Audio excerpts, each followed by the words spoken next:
मध्य प्रदेश की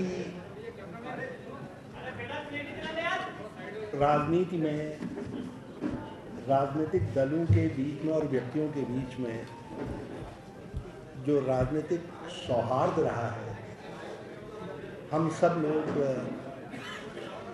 देश में उसके कायल हैं,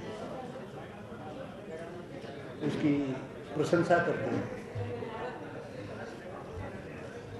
पिछले कुछ दिनों से भारतीय जनता पार्टी के नेतागण मध्य प्रदेश में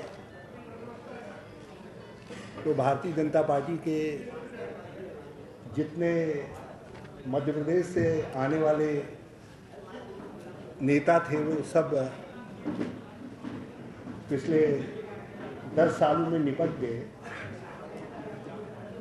मगर उनके जो राष्ट्रीय नेतागण हैं वो तो जिस भाषा का इस्तेमाल करते हैं वो निंदनीय है।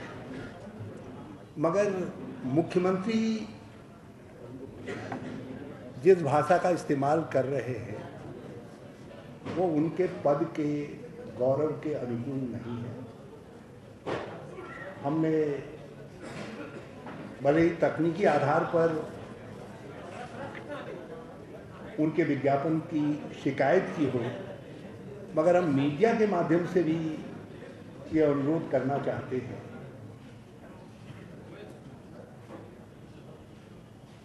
अभियान में तथ्यात्मक बातचीत करें।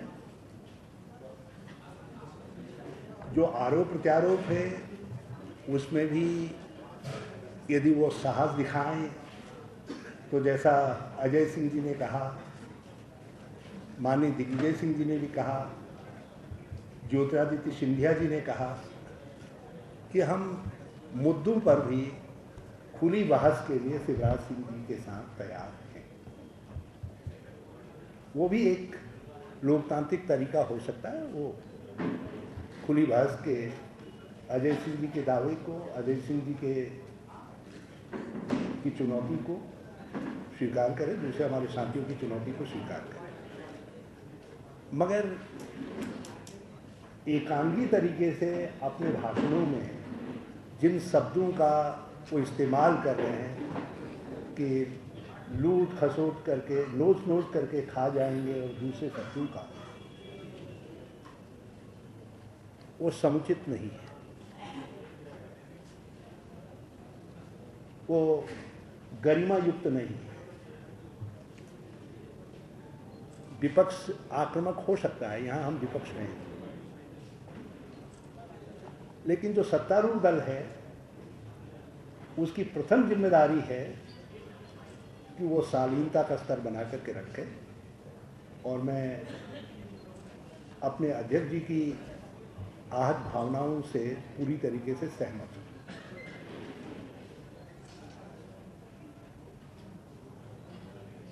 भाजपा अपने बड़े बड़े नेताओं को बुला करके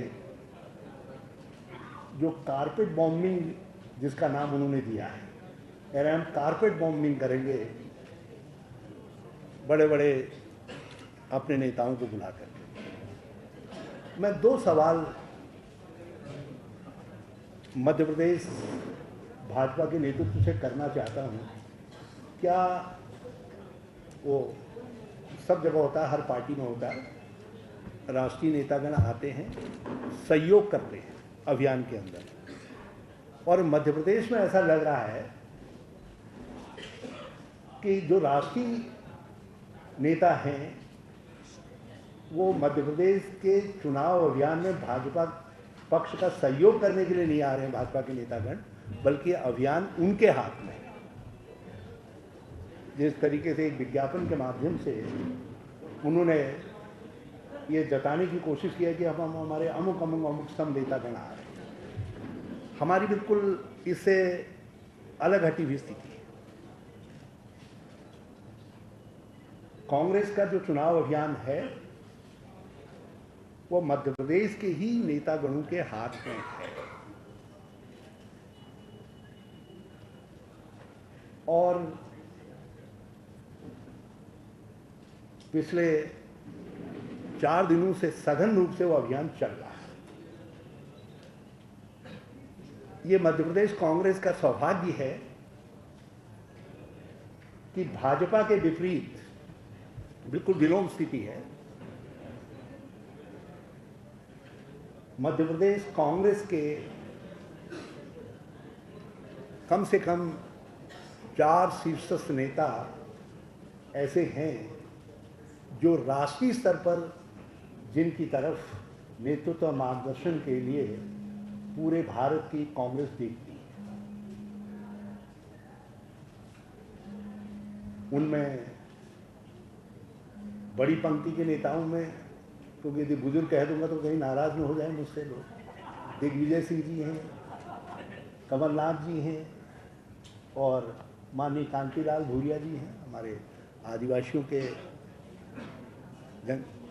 जनजातियों के बीच में ये बहुत बड़े हमारे नेता हैं। हम उत्तराखंड में भी इनकी मदद लेते हैं, देश के दूसरे हिस्सों में भी मदद लेते हैं। और जिनको कल राहुल जी के नेतृत्व में 21वीं सदी के महान भारत का निर्माण करना है, विकसित भारत का निर्माण करना है, उनके सहयोगी के रूप में जिस उभरते हुए सितारे को हम देखते हैं वो ज्योतिरादित्य सिंधिया है। तो उन लोगों की ने पिछले 4 दिन से सघन अभियान चला करके रखा है और मैंने प्रदेश कांग्रेस के जो प्रचार अभियान समिति है उनसे निवेदन किया है कि अगले 4 दिन का 14, 15, 16, 17, 18 का उन लोगों का जो कार्यक्रम है वो जारी कर दें प्रेस के लिए, ताकि जो एक ये इम्प्रेशन कभी कभी बन जाता है कि कांग्रेस का क्या चुनाव अभियान, क्योंकि हम प्रचारात्मक चुनाव अभियान वाले नहीं हैं, हम कार्यात्मक चुनाव अभियान वाले हैं, तो वो दूर हो सके। और इसलिए ये हमारी प्रेस कॉन्फ्रेंस के बाद ये आपके पास बांट दिया जाएगा। और विशुद्ध रूप से मैं ये दर्शाना चाहता हूँ कि जो चुनाव अभियान की बागडोर है वो हमारे मध्य प्रदेश से आने वाले जो राष्ट्रीय स्तर के हमारे नेतागण हैं उनके हाथ में है। हम सब उनके सहयोगी के रूप में काम कर रहे हैं और हमारा मार्गदर्शन करने के लिए, हमारे अभियान को आशीर्वाद देने के लिए 15 तारीख को और 21 तारीख को श्रीमती सोनिया गांधी जी पधार रही हैं। 2 दिन का कार्यक्रम माननीय राहुल गांधी जी ने दिया है। 2 दिन का कार्यक्रम। और उनके अलावा श्री कपिल सिब्बल संचार मंत्री, कानून मंत्री भारत सरकार, श्री के रहमान खान अल्पसंख्यक मामलों के मंत्री, श्री मनीष तिवारी जी, के रहमान साहब जो अल्पसंख्यक मामलों के मंत्री हैं, श्री सचिन पायलट जो कंपनी अफेयर्स मामलों के मंत्री हैं, श्री मनीष तिवारी जो आप ही का महात्मा देखते हैं, आपसे बातचीत करने के लिए आ रहे हैं, श्री भूपेंद्र सिंह हुड्डा मुख्यमंत्री हरियाणा आ रहे हैं, और श्री जयराम रमेश और श्री नमो नारायण मीना जो वित्त मंत्रालय में राज्य मंत्री हैं, वो भी श्री कांतिलाल भूरिया जी का सहयोग करने के लिए वो भी पधारते हैं। और 17 तारीख को जबलपुर में माननीय प्रधानमंत्री जी एक रैली को संबोधित करें। दूसरी बात, एक इम्प्रेशन, क्योंकि आप सबके आशीर्वाद से मैं केंद्र सरकार का एक हिस्सा हूँ, एक इम्प्रेशन बराबर दिया जा रहा है जैसे जो विकास, ये जो काम हुए हैं वो माइनस सेंटर हुए, बल्कि सेंट्रल गवर्नमेंट को नेगेटिव साइड में दिखाने की कोशिश हुई। और जबकि जो वास्तविकता है वो इसके बिल्कुल विपरीत है, बिल्कुल विपरीत। दूसरे सभी सेक्टर हमारे सम्मिलित हैं। पावर सेक्टर पर मैंने कल इत्फाकन कुछ बात आई थी तो मैंने आपसे बात की थी। तो इसमें जो बात मैं आज आपके संज्ञान में लाना चाहता हूँ, सिंचाई सेक्टर में अकेले पिछले 5 साल के अंदर भारत सरकार ने मध्य प्रदेश की सरकार को 1000 करोड़ से ज़्यादा की सहायता केवल EIBP कहते हैं, एक्सीलरेटेड इंटीग्रेटेड जो हमारा एक प्रोग्राम है उसके अंदर हमने दी है। पिछले 3 वर्षों के अंदर catchment area development and watershed management programme के तहत catchment area development and watershed management programme के तहत 9,657 लाख रुपया मध्य प्रदेश की गवर्नमेंट को दिया है। और यदि मैं इसमें जो मदद भारत सरकार ने सरदार सरोवर परियोजना के लिए दी है, यदि उसकी राशि को आपके सामने उसका उल्लेख करूं, भारत सरकार ने, मैं आपको एग्जैक्ट रुपया पाई रत्ती बताना चाहता था। हमने अभी तक भारत सरकार ने लगभग 10,000 करोड़ रुपया पहले ऋण के रूप में, जिसको सॉफ्ट लोन कहते थे, और बाद में जो है हमने सेंट्रल असिस्टेंस के रूप में दिया है। तो इसलिए ये कहना कि हमने सिंचन क्षमता इतनी बढ़ा दी, मैं ये ज़रूर कहूँगा कि पूरे देश के अंदर हमने पिछले 10 वर्षों के अंदर UPA 1 और UPA 2 में सिंचन क्षमता में 75% की भौतिक उपलब्धि प्राप्त की है। मतलब जितनी सिंचन क्षमता थी उसमें 75% की भौतिक उपलब्धि प्राप्त की है। और इस समय 87 billion cubic metre 82 billion cubic metre और क्षमता सृजित करने के रिजर्वायर जलाशय देश के अंदर निर्माणाधीन हैं। प्रधानमंत्री जी ने 2007 में अपने संबोधन में देश से कहा था कि हम अगले 10 वर्षों के अंदर सिंचन क्षमता को दुगना करना चाहते हैं, ताकि जो राज्य कृषि विकास में पीछे रह गए हैं वो राज्य भारत की फ्यूचर ग्रीनरी के रूप में आगे बढ़ सकें।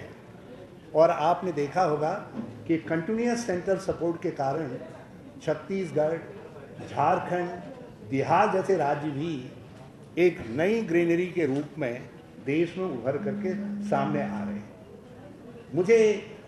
मुझे इस बात में कोई आपत्ति नहीं है कि राज्य सरकारें अपनी उपलब्धि के रूप में इसको बयान कर, मगर जब वो केंद्र सरकार को नकारात्मक रूप में दिखाने की कोशिश करते हैं, तो मैं ये इन आंकड़ों के माध्यम से आपके सामने ये कहना चाहता हूँ कि स्थिति बिल्कुल भिन्न है। केंद्र सरकार न केवल मदद कर रही है, बल्कि एक अति सक्रिय सहयोगी के तौर पर राज्यों की मदद कर रही है, और उसमें सभी राज्य सम्मिलित। नरेंद्र मोदी साहब यहाँ पधारे थे और उन्होंने यहाँ ये कहा था कि साहब हम सरदार सरोवर डैम की हाइट नहीं बढ़ाने देना चाहते, और ये बात उन्होंने शिवराज सिंह जी की उपस्थिति में कही।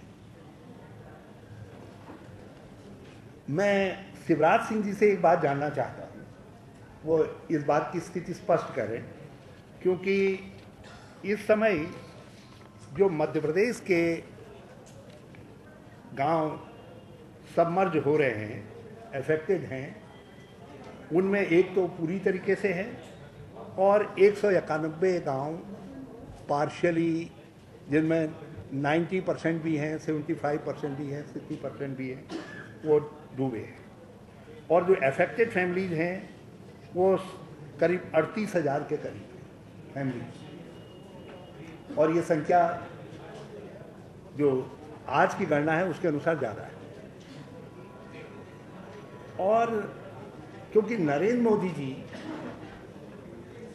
डैम की हाइट उस पॉइंट तक लेकर के जाना चाहते हैं जहां पर सरदार पटेल जी की मूर्ति लगाने का प्रस्ताव है। हम सरदार पटेल जी की मूर्ति लगाई जाए इसका स्वागत करते हैं, अच्छी बात है, हमारे राष्ट्र नायकों की मूर्ति लगनी चाहिए, लेकिन जिस हाइट पर वो लगाना चाहते हैं और जिस हाइट तक वो सरदार सागर डैम की हाइट को लेकर के जाना चाहते हैं, उससे मध्य प्रदेश के जो पार्शियली डूबे हुए गांव हो तो पूरी तरीके से डूब जाएंगे और लगभग इतने ही और गांवों के डूबने की संभावना पैदा होगी उस हाइट से।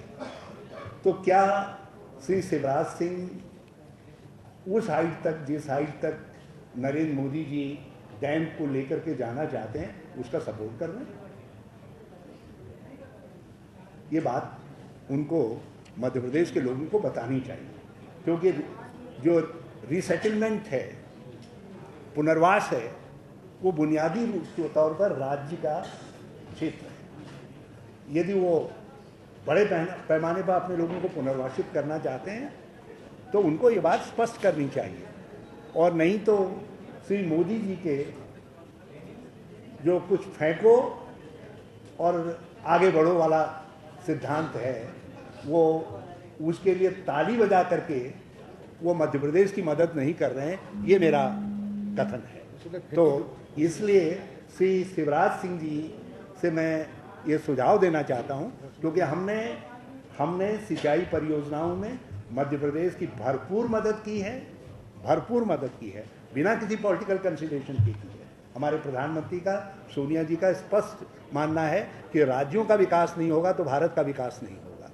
हम उसी सिद्धांत पर काम कर रहे हैं, उसी पर अमल कर रहे हैं, तो हमने भरपूर मदद की है, लेकिन वो श्री मोदी के इस पॉलिटिकल कैंपेन में खड़े हैं तो उसका सपोर्ट कर रहे हैं, तो कृपया करके साफ बताएं, ताकि कल जब उन गाँवों के डूबने का सवाल आएगा तो उस समय हम कह सकें कि भाई ये बात तो आपके मुख्यमंत्री की सहमति से हुआ है, क्योंकि जहाँ पर वो पटेल जी की मूर्ति लगाना चाहते हैं वो सबसे ऊंची हाइट है, जिस हाइट तक आने में पानी को मध्य प्रदेश के एक और नए बड़े हिस्से के डूबने का खतरा पैदा होता है। मेरी बात क्लियर हुई ना आप सब? ये क्योंकि जो पुनर्वास है, पुनर्वास राज्यों की जिम्मेदारी, वो समय निश्चित तौर पर कांग्रेस का होगा, मगर आज निश्चित तौर पर कांग्रेस का होगा। इसलिए मैं ज़्यादा चिंतित हूँ कि उस समय ताली श्री मोदी जी के भाषण में ताली शिवराज भाई बजा करके जाएंगे और जवाब देने के लिए कांतिलाल भूरिया जी, ज्योतिरादित्य सिंधिया जी और कमलनाथ जी और दूसरे लोग रह जाएंगे। ये हाइट जो है अभी तक जो 121.92 मीटर भरा हुआ है, यदि श्री मोदी की बात मानी जाती है तो इसमें लगभग 20 से 25 मीटर और हाइट पानी की बढ़ेगी रिजर्वायर की, तो वो अपने आप में बहुत क्रूशियल हाइट होगी, जिससे बहुत सारे, मैंने कहा कि जो पार्शियली डूबे हुए हैं उनके पूरी तरीके से डूबने का, और वो सब आदिवासी और गरीब लोगों के घर हैं। तो इसलिए मैं चाहता हूं कि ये बात मध्य प्रदेश के जनमानस के सामने साफ रहे और माननीय मुख्यमंत्री को ये साफ मालूम हो, ताकि नरेंद्र मोदी जी जब अब की बार कुछ फेंकने के लिए भोपाल में आए, यहाँ मध्य प्रदेश में पधारें, तो उस समय उनको वो कह सकें कृपा करके जो पिछली बार आपने माल फेंका था उसकी सफाई भी करते जाइए। बिल्कुल नहीं, हम दोनों सीटों पर जीत रहे हैं। मैंने कहा हम दोनों सीटों पर जीत रहे हैं जहाँ से श्री शिवराज सिंह लड़ रहे हैं, और हम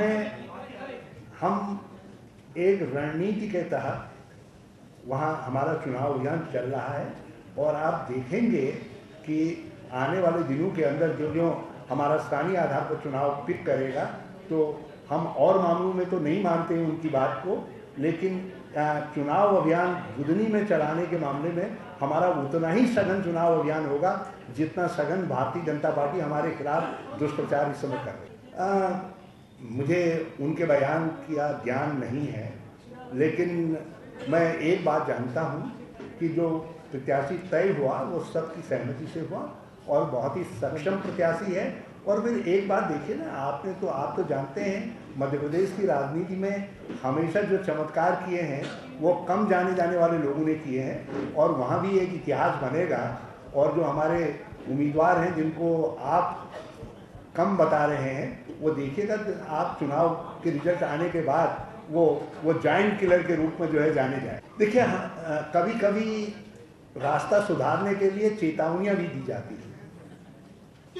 मैंने कहा रास्ता आगे का सुधारने के लिए जब कुछ लोग हदें पार करते हैं तो उनसे कहना पड़ता है, खबरदार, यदि आप लाइन क्रॉस करेंगे तो फिर आगे और भी इम्तिहान हैं। तो हमने भाजपा से कहा है कि आगे और भी इम्तिहान हैं,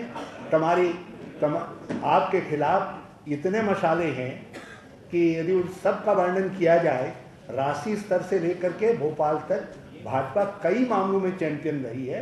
तो हम उन्होंने जितनी भ्रष्टाचार की ट्रॉफीज उठाई हैं, हम उन सब ट्रॉफीज का जो है मध्य प्रदेश के लोगों को दर्शन कराएं। देखिए, हमने एक दस्तावेज जारी किया है और हम उस दस्तावेज तक सीमित रखना चाहते थे, लेकिन हमने देखा कि भाजपा रूलिंग पार्टी की जो गरिमामय शालीनता होती है उसको उतार फेंक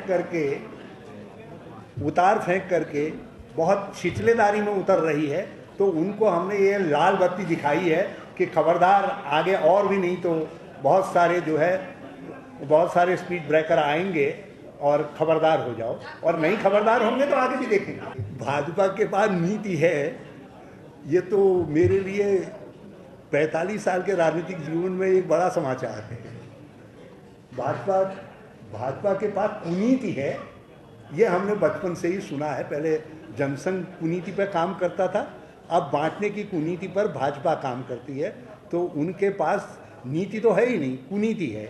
और इसीलिए आप देख रहे हैं कि नीतिगत प्रश्नों से कि क्या सोच है एक व्यक्ति विशेष की, जिनको भारतीय जनता पार्टी प्रोजेक्ट कर रही है, वो व्यक्ति भी उससे बच रहा है और उनसे बच रहा है।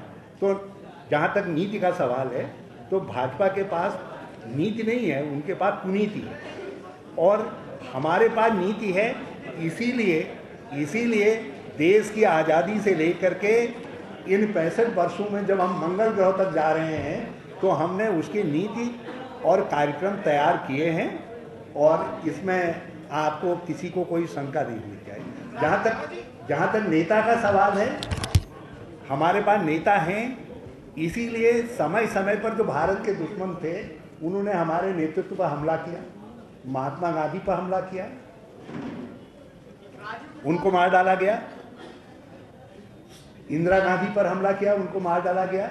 जो सर्वकालीन श्रेष्ठ प्रधानमंत्री, आज के दिन भी जो वोटिंग हुई है हाल में, सर्वकालीन श्रेष्ठ प्रधानमंत्री दुनिया की चुनी गई है, वो है। और राजीव गांधी। तो हमारे पास नेतृत्व है, इसीलिए जो भारत के दुश्मन हैं उन्होंने हमारे नेतृत्व पर जानलेवा हमला किया। यदि जनता का कांग्रेस में विश्वास नहीं होता तो भारतीय जनता पार्टी के लोग वो हमसे सवाल कर रहे हैं, जिनको लोगों ने 6 साल में ही बाउल आउट कर दिया, नकार दिया, जिनको 6 साल के अंदर उखाड़ करके फेंक दिया। वो पार्टी कांग्रेस पार्टी से सवाल कर रही है कि आप पर जनता का विश्वास नहीं है। तो क्या इतने सालों तक केंद्र में कांग्रेस की सरकार रही, वो बिना जनता के विश्वास के रही? कीचड़ डालो और भाग जाओ, ये भाजपा की नीति रही। और उसी नीति का मेरे दोस्त रूडी भी इस्तेमाल कर रहे हैं। बोफोर्स के मामले में मैं श्री रूडी से ही काउंटर क्वेश्चन करना चाहता हूं कि 6 साल तक आपकी सरकार रही, तो आप क्यों नहीं पता लगा पाए कि बोफर्स में असली तोप खरीदी गई या नकली तोप खरीदी गई, और बोफर्स की तोप ने कारगिल की लड़ाई में ये सिद्ध कर दिया कि वो कितनी सक्षम तोप थी।